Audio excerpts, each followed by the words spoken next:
का होई ये भाई चारों धाम पे जाई के, जब रखवाया अपन माई के दिलवा दुखाई के।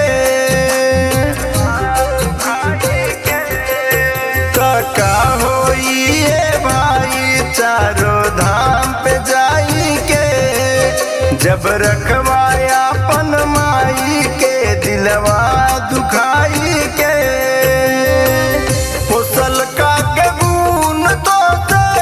कबो ना दियाई हो तमाई के कर्जा, केहू ना चुकबलस तमाई के कर्जा, केहू ना चुकबलस, केहू ना चुकाबे पाई भाई हो, केहू ना चुकाबे पाई भाई हो।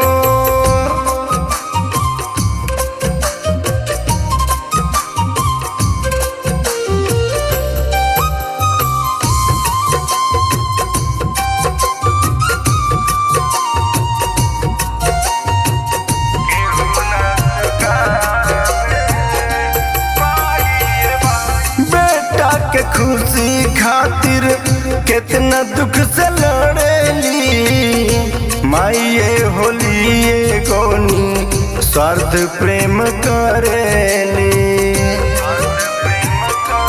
हो बेटा के खुशी खातिर कितना दुख से लड़ेली माइये होलिए गोनी स्वार्थ प्रेम करेली।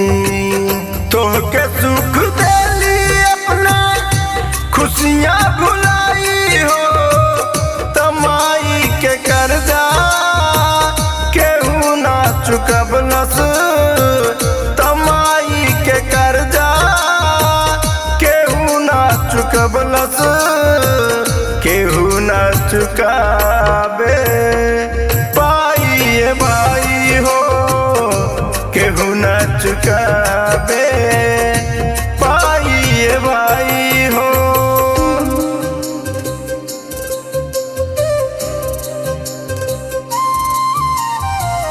केहू ना चुकाबे पाई भाई हो।